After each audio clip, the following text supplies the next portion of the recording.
The following is a presentation of the Nerd Complex Podcast Network.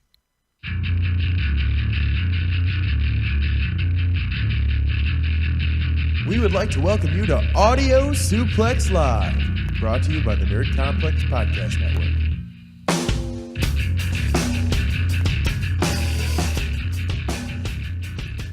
Hey, what's up? What's going on? It is your favorite bearded professional wrestling mouthpieces, bringing you a brief little review and recap of WWE Extreme Rules. It was last night.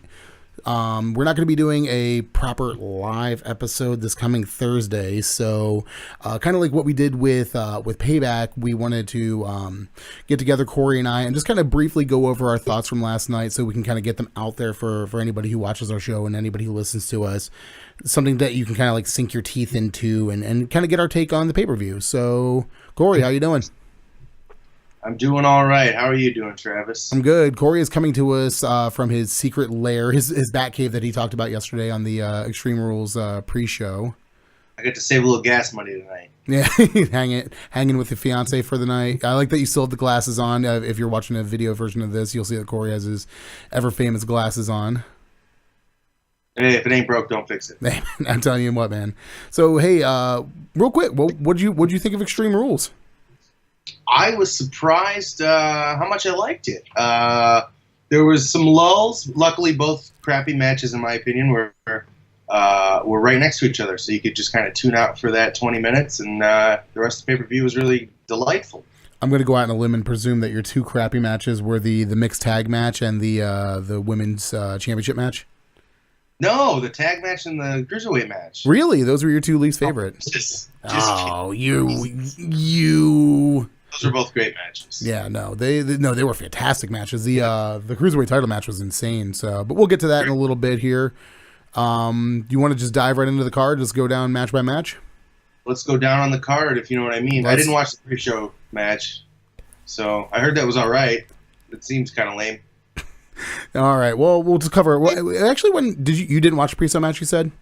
No, I heard it was good. Yeah, go back and check it out. It's worth at least watching if you want to see a pretty decent match. It was very athletic. Kalisto going over Apollo Crews in that one. I thought it was pretty solid. I personally would have booked it to end differently. I would have put Apollo Crews over. I think he needs the win a little bit more than Kalisto right now. Only one of them has a win over Braun Strowman in the last couple of weeks, so. I absolutely agree. Yes. Yeah. So we won't commiserate on that. Let's jump into the main card here. The opening match of the night, and I called this one. I said this was going to be the opening match of the night. I remember when Dean Ambrose's music hit. I was like, or was the Miz hit first? I think it was the Miz. When it hit, I was like, oh, Travis was right. I knew they were going to start with this because they want to get like that really good like pop going first. You know, they want to get that like exciting match out of the way first. So the Miz defending the Miz going over Dean Ambrose for the Intercontinental Championship. It's a little screwy with the referee. John Cone actually was I've seen some pundits say that he was a little bit too much in this match. I thought he played his role really well in this match. I thought it was all right. Yeah. He was just kind of playing with those stipulations, so he didn't want to, be too willy-nilly with the DQ, so he was just making sure everything was legit. I thought it was all right. It didn't bother me. Yeah. I do like, and once again, I don't want to say that I have the gift, but I did prophesize that there will be a spot where, now granted, I thought this was going to be the entirety of the match, or at least start the match with Maurice slapping Miz. You're not that smart. They want you to think that. You're not smart to think that. You're like one of 50 billion people who thought that. It was pretty. I mean, but it was cool how they did it though, with like him going up to the apron and be like, "Slap me," like just like pointing at his face and stuff like that. Did you watch Raw Talk afterwards? I did. And he's like, I didn't tell her to slap me. I said, kiss me. I was like, I love you, I love you, I love you, I love you. And then she slapped me. And then he said something to the effect of like, and I happen to like to be slapped. Yeah, we have a healthy relationship. I like that. The Miz is absolute gold. Anytime he gets near a microphone, it's just fantastic. So when he's shooting, he's the best. Oh yeah, absolutely. So yeah, I mean, this is the way I think we all thought it was going to go. Let me double check our picks right here. I have them actually in front of me. Oh yeah, we all said Miz across the board.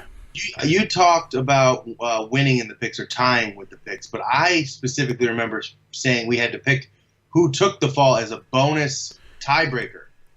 So I think Josh would have won. So then I would have tied with you for second place.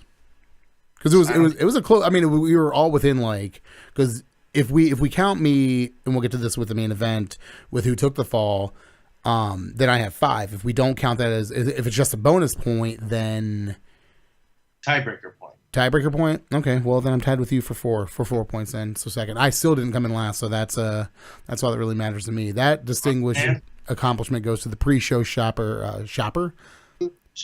That's the second time I've done that. The pre-show stopper, Sean McMahon. So decided he was going to take a shot of some really, really hot sauce. I was texting Josh earlier today, who was on the show yesterday for the preview show, to try to see if we can come up with something. Because him and I was like, oh, well, we're tied for first place. We should come up with a mutual thing. So we'll see. Punishment is the winners. That's some bull. I actually thought about what would be kind of cool is we get him a Roman Reigns themed dunce hat or a princess hat with streamers and stuff. Is there I'm sure the technology exists. So on Snapchat how you can get the filters that put an image over your face? Yeah. Oh, you could put someone else's face? What about the loser has to have Roman Reigns' face over their face on the show? Joe's Googling it right now. I look over and Joe's. I'm sure it wouldn't be that easy, but I know the technology exists. Nice. We have the power. So do you have any other thoughts on this match before we move down to the card? It was a good match. They gave it a lot of time. The right person won the match, and he didn't win by DQ, which was pleasant. Refreshing. Hopefully, Dean gets his rematch on Raw, loses it tonight, and Miz can move on to something better. Absolutely. Who would you think would be the next number 1 contender? Elias Sampson. Really? I don't know. No, it's got to be Finn Balor maybe, or Seth Rollins. I don't know. Anybody. Maybe. We got a whole Wyatt, I thought. That would be a good one too. Wyatt, Miz. And then Roman and Seth are feuding. True. And Joe's got Brock. He does have Brock, and we'll get that a little bit here. I'm excited for that though.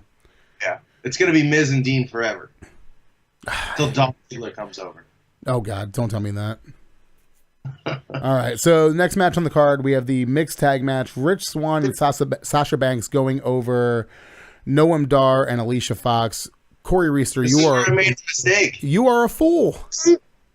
I made the mistake with my picks on this one. It's all right. You're allowed one every once in a while. I had some inside information I didn't want to share with you, which obviously if you watched it, you probably know the inside information now. But Rich Swann's hometown is Baltimore, which is where they were at. And I was almost a lock that he was going to lose.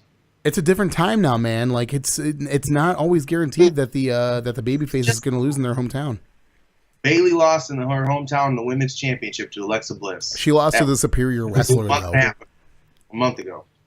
She lost to the superior wrestler though. She didn't it's not like she lost to somebody on equal footing with her. Okay. Or lower.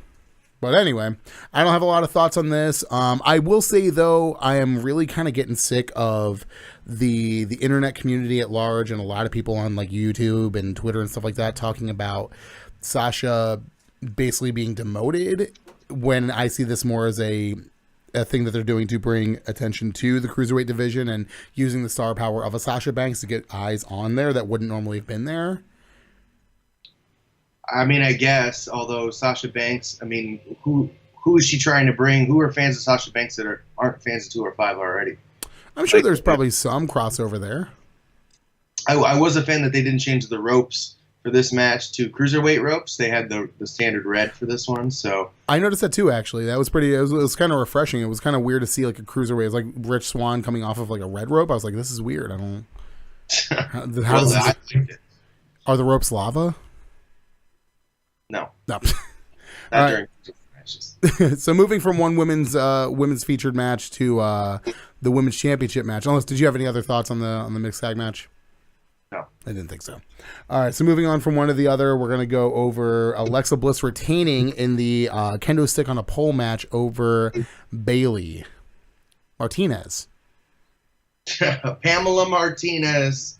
Bayley herself. Match was let's see, run time 5 minutes 10 seconds. That was a very brief match.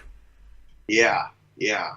I'm going to be honest. I wasn't really paying attention too much during this match, so I was kind of tuned out. You really didn't miss a whole lot. I mean, Alexa was typical Alexa with her facial expression. This didn't really do anything for me. It didn't really help reestablish Bayley as a likable character. It just made me want to get to the next feud so we can get this one out of the way.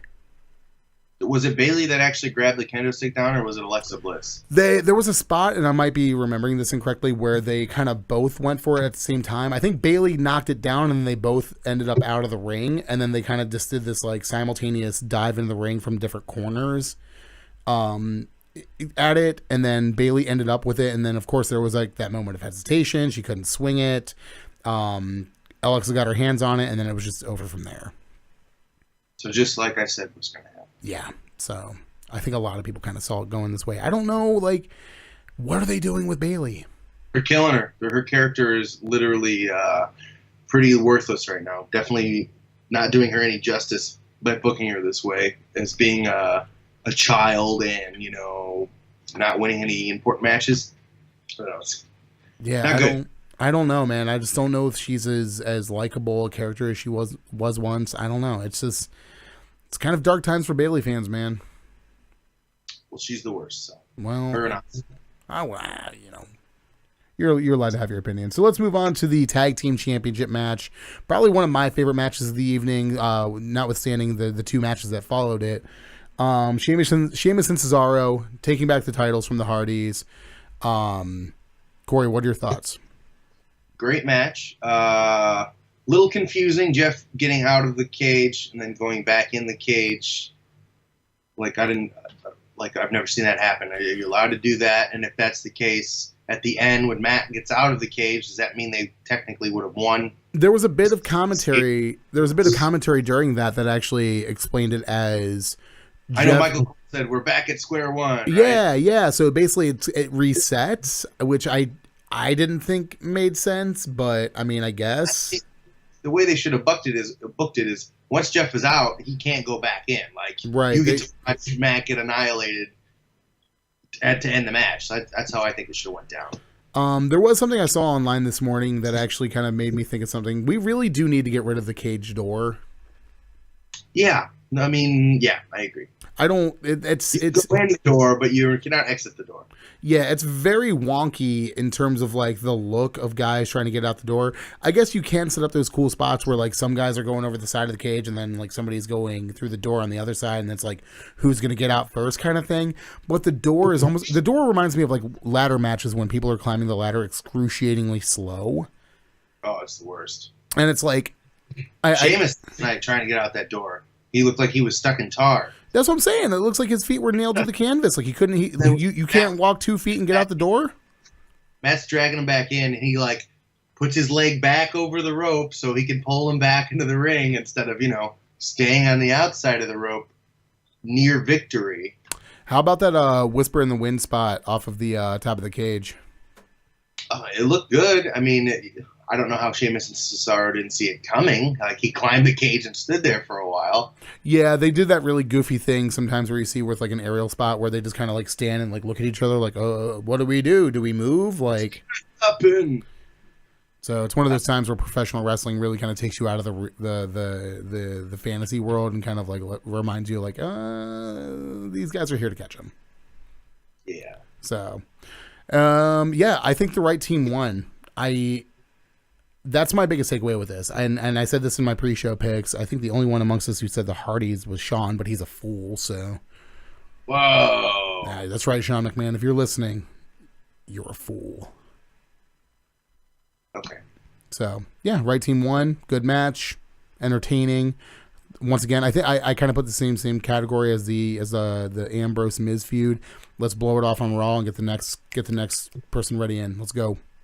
I think what's going to end up happening is this is going to go on for one more month. Honestly, try to get a rematch to Great Balls of Fire.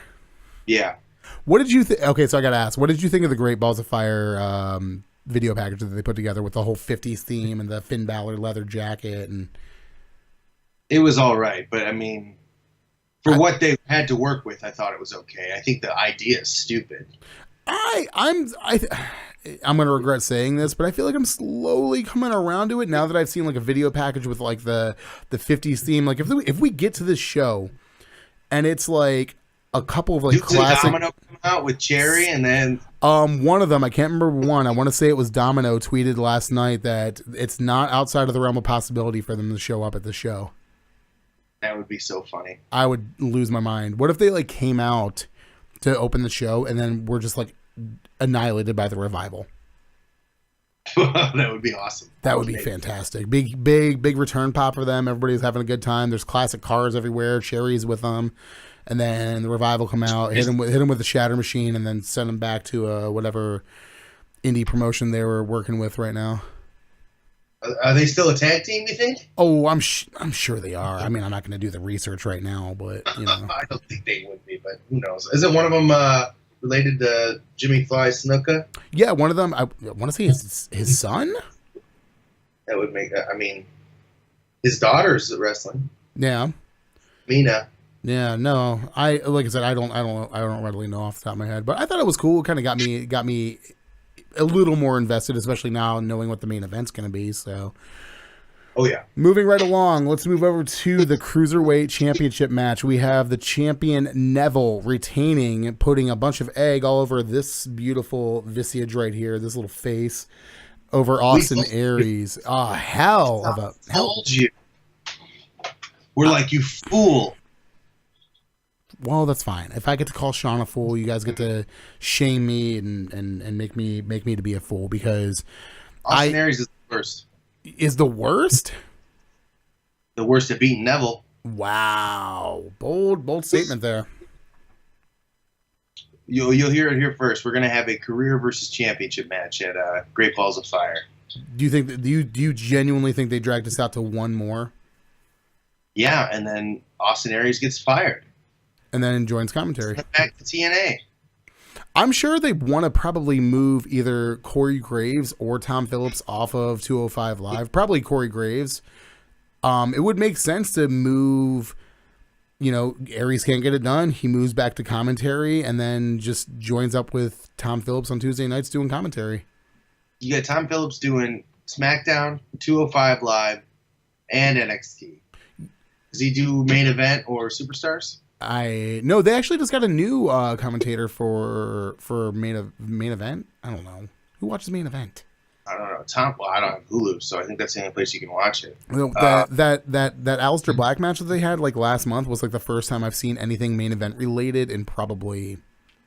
I didn't even know it was still on. Although I haven't had Hulu Plus in forever. I think it's been a long time. The only two people who know main event is still on is like Bo Dallas and Curtis Axel. Where they've been like quietly having like the feud of the century down there. It's like Steamboat Savage on every episode. We could be missing 5-star matches every week between those two, and we would never know. I doubt they're doing 5-star work. Speaking of main event, I listened to the Chris Jericho Jinder Mahal podcast today. Yeah, it was good, and he talks about how him and the 3-man band were pretty much on main event and Superstars every week, and that's all they did. That's insane. And now here we are. He's our fair champion. He deserves it. What a time! Have you listened to the podcast? I haven't had a chance yet. Check it out. You will be a Jinder fan. Now, you will no longer hinder Jinder. I wouldn't dream of it. I know. Do you have any other? One thing I did want to touch on this match before we moved to the end. A lot of good ring psychology here. Working the shoulders from Neville, setting up for that Rings of Saturn. They did a great job. Yeah. So let's real quick talk about the end of the match with the smirk heard around the world. The thing that everybody's talking about with Austin Aries sitting up against the ring, just kind of like with this like devious look on his face. Do you think broken Aries? No, he snapped, and this is what's going to fuel him to put his career on the line for one more go at it. He thinks he has it, and he thinks that this is going to be like. I could see you being right. Like, you've been on fire lately anyway, but like, I can genuinely see you being right about this.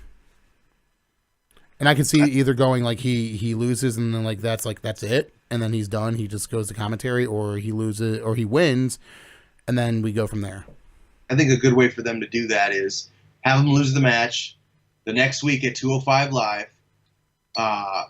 Neville's out there, and you hear Austin Aries' music hit, and he comes out, and Neville's like, you're not a wrestler anymore. You don't work here. And he's like, whoa. And he comes over and sits down at the announce table, and you still have the tension there between the two. But obviously, Aries would be there on commentary.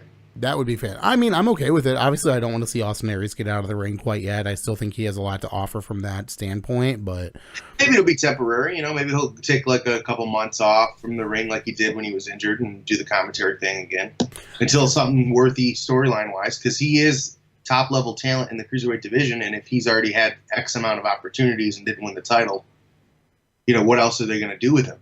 What if they took him off of 205 and out of the Cruiserweight division and started having a mix in with some of the regular Raw roster? IC title or something? Yeah, something to that effect. Or the European Championship? That doesn't exist anymore. Oh. The light heavyweight title? Also doesn't exist anymore. But the hardcore title doesn't exist either. ECW Championship belt? The which one? ECW Championship belt. All right, moving on to the main event of the evening. We have the number one contendership Fatal 5-Way Extreme Rules elimination. No elimination. Extreme Rules Fatal 5-Way. How many superlatives do they throw in Not this a thing? typical Fatal 5-Way. This one is non-elimination. Most Fatal 5-Ways fatal would mean multiple pinfalls. Yes, that's hence the fatal part of it, because we get to see a lot of people eat pinfalls. Fatalities. Yeah, a lot of fatalities. We have kind of the swerve of it. I don't think this is as huge a swerve as everybody seems to think it was. Although I will be the first person to say I am super glad to see Samoa Joe become the number one contender. Heel versus heel's tough for Brock's first defense. Is Brock a heel though? Is he beyond face or heel? I kind of feel like he's beyond that level. He's kind of more of like a force of nature. He's like, is a hurricane really a heel? Like a hurricane is just a hurricane. Like it doesn't know that it's destroying cities. It just does. Hurricane Helms was not a heel. He was a face. So. I'm not okay. You get what I'm saying though. Like Brock Lesnar kind of transcends, I think, heel and face. Like Brock Lesnar just shows up, suplexes dudes, and moves on. Do you think this is going to be a competitive match or a squash match? It's too soon. What do you think? It's too soon to speculate. In my heart of hearts, and I speak for I think I speak for everybody when I say this, at least everybody who's kind of like of our mindset and of like our sense of fanhood, I would like to see it be a competitive match, knowing full well that Samoa Joe and Brock Lesnar could probably put on an absolute barnstormer of a match, like an absolute burn down the building, blow the roof off the joint match, like just two of the best big dudes of all time, like true submission specialists, suplex specialists, just slugging it out. I would love that. Give them like 15, 20, 30, 35 minutes and just let them go. But it's WWE. We saw them bring in John Cena, the face of the company, and Brock Lesnar picked his teeth with him. So, what if Samoa Joe beats Brock Lesnar and Brock Lesnar retires from professional wrestling? You will see a video on our YouTube channel of me running down the street in my underwear in front of Joe's house in our studio in celebration. What was that? Samoa Joe's house? Yeah, Samoa Joe. We will go to Huntington Beach, California, and I will run in my underwear in front of Samoa Joe's house. And if that's not available, then I will settle for the street that the studio is on, and you can see. Mark my words right here. Put this on paper right now. Joe, type this down. If Samoa Joe wins the Universal Championship at Great Balls of Fire from Brock Lesnar, I will. You have to run around in your underwear? I will. We'll have a video on our account of me running down the street in my underwear. Oh. I won't have to write it down. It's in the video. It's in the video. It's saved here forever. I will remember. Don't worry. Yeah, well, I would hope you would never forget. I won't after I see the footage. I don't even know why I'm using that as like a bargaining chip. Nobody wants to see that. Everybody wants to see that. Stop. I know of a specific someone that wants to see stop it. You know what I mean? Would you stop? You know who I'm talking about? No. You know who I am talking about, though? I'm talking about Finn Balor, Seth Rollins, Bray Wyatt, and Roman Reigns, and Samoa Joey. Yeah, it was a good match. Samoa Joe teaming up with Bray Wyatt Oh, was it was great. so good. They did it for a long time. When they did finally break up their alliance, it was very entertaining. The chair spots or chair shots and stuff was all good. The table spot where Seth did the frog splash onto Bray Wyatt on the table. Was it Bray that Yeah, he jumped it was on? Bray on the table because originally it was going to be they hinted at Finn doing something from the top, and then he got I think pushed out or whatever, and then it ended up being Seth doing the frog splash on Bray. Did you notice that Seth smoked his shin on the edge of the table? There was a couple. I saw that. The whole time after that, and it was legit. He pulled his boot up or whatever. Yeah. And they were trying to sell it that it was his knee, but if you watch that table spot where he jumped, his knee smacked the corner of the table. The table didn't break. Smacked it did break, but where he hit didn't break. Yeah, because he hit kind of like that vertical piece. And as soon as he bounced over that table and landed on the ground, he was rubbing his shin holy crap.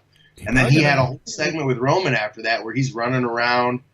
I would be interested to see if he is in action tonight on Raw, because it looked like he may have legitimately hurt his leg pretty bad. Yeah, and as we're recording this, Raw literally just kind of went on the air, probably about 18 minutes ago. So, we'll kind of exactly 18 minutes. Yeah, so I'll probably check out Raw tomorrow morning, or if not, maybe the rest of it tonight to kind of see what's going on with that. But, I thought the match itself was fantastic. There were a couple spots, like the one that you said with Seth going, the frog splash to the table.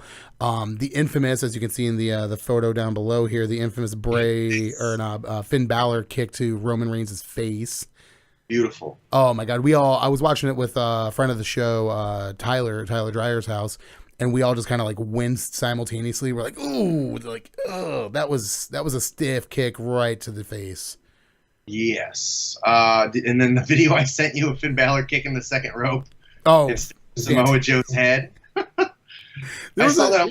I'm like, what the hell was that? That was not even within a foot of his head, and he sold it. That's hilarious. Yeah, there was a couple of wonkies, but you're gonna have that in these kind of matches. There's so much going on at one time. The barricade spot was fantastic as always. I always pop for the barricade spot.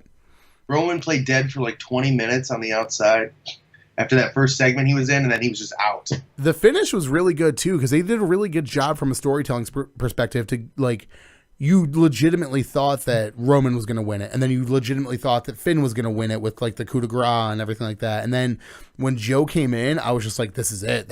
Oh my God, there's no way the Mad Lads are going to do it. They're going to give Samoa Joey on a silver platter to Brock Lesnar. Hopefully not to get fed to him, but he's going to win.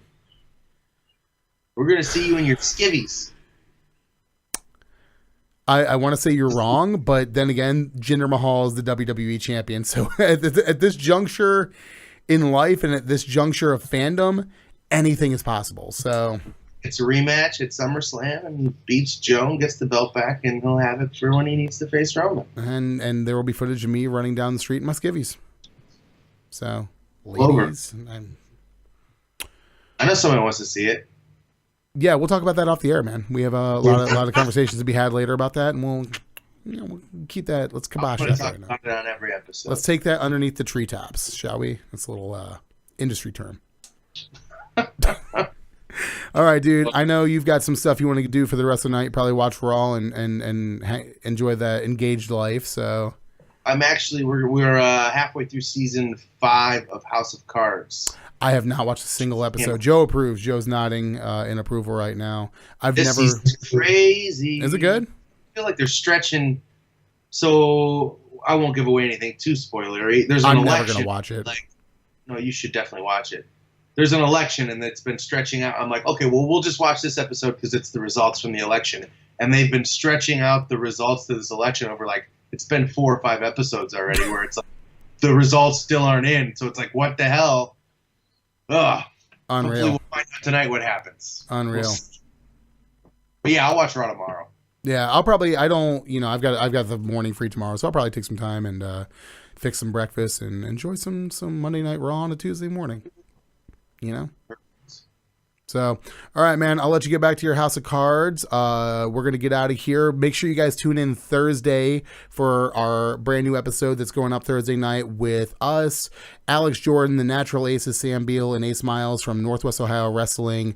Fantastic guys. It was a fantastic episode. We recorded it yesterday after the Extreme Rules preview show that we did, so that's why we're doing this now, so that we can get you guys our thoughts on Extreme Rules, because we won't technically be live on Thursday. So, but until then, I'm Travis, that's Corey, and we will see you guys Thursday. Have a good week.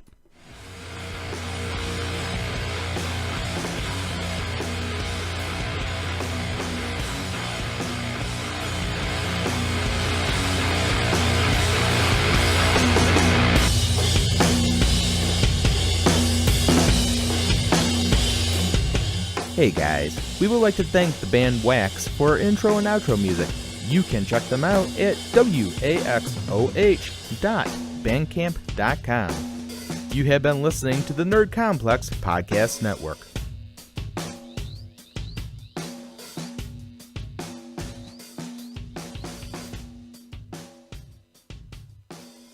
You've been listening to the Nerd Complex Podcast Network.